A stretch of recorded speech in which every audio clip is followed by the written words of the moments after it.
Hello and welcome to the next Runtime Spawner tutorial video. In this video I will create a scene from scratch, show you how to set up the basic Runtime Spawner, and let's see if we can get something moving around. So I am in Unity 22.3.37. This works with Unity 6 or any of the modern versions. I'm also in the built-in renderer, but you can convert all the example content to use URP or HDRP as you wish. So I'll make an empty scene, and I'm going to add a ground plane. Unity. Ground plane, and there's a ground material I'm going to steal from the sample content. Okay, so if we add a player into the scene, so there's an example player character in the samples, as well as a free look camera. Add the Cinemachine brain to the camera, and let's point the camera at our player and give the scene a save. Okay, so at this point we now have a simple character that you can run around and got a free look associated with it. So let's add the runtime spawner and get things moving. So the core of adding the runtime spawner is you right click in the scene hierarchy and go to runtime spawner. There's the full stack option here. All that does is create an empty game object and add the components. You can do this manually as well if you'd like. So the runtime spawner is the core component, and then there's the spawn director and special encounter manager that I'll cover in other videos.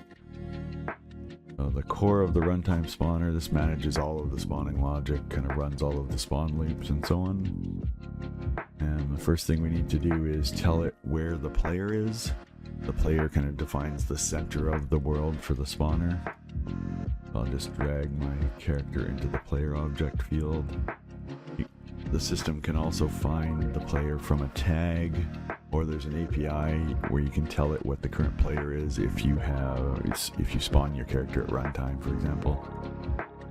And then the next settings is the world extents. So if I click show here, this basically defines where the object should be contained within. Right now it's just 50-50, and then there's the minimum spawn range. So it tries to spawn the characters outside of the spawn range, so you don't end up with objects popping in beside the player.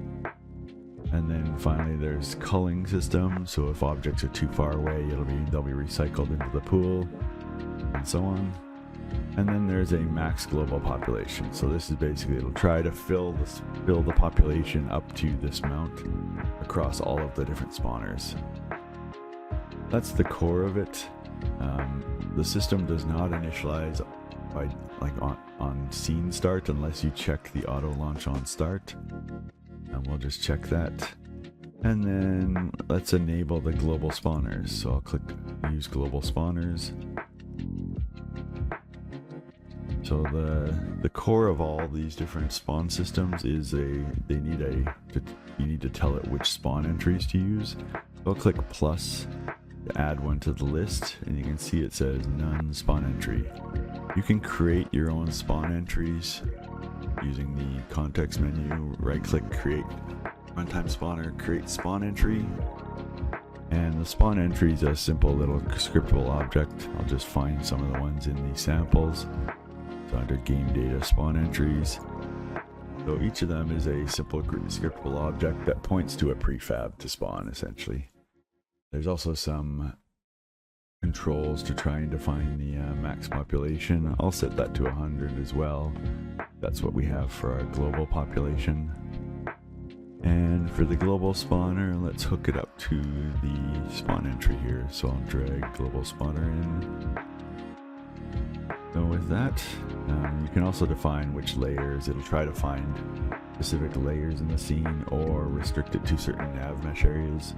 If you had, for example, a road and a sidewalk, you could say only spawn pedestrians on the sidewalk. And that's really the core of it. Again, we'll go over the spawn director and special encounter manager later. So with that, we will hit play and we should have some spawners in the scene. Failed to create agent because of no valid nav mesh. So let's add a nav mesh. So I need to add a nav mesh surface, and we'll just click bake. Okay, now we'll have spawners. And it staggers them in. There's a whole pooling system. And these guys just have a simple wander script on them, as well as a simple script that animates based on the nav mesh agent speed. But we now have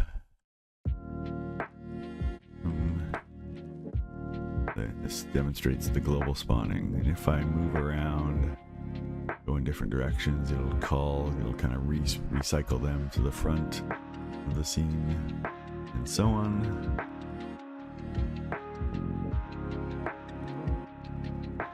That's just from the animation. That's it for the setting up the global spawner. If you have any questions, please hit me up on Discord, and I will record other videos for some of the other features. Thanks for watching.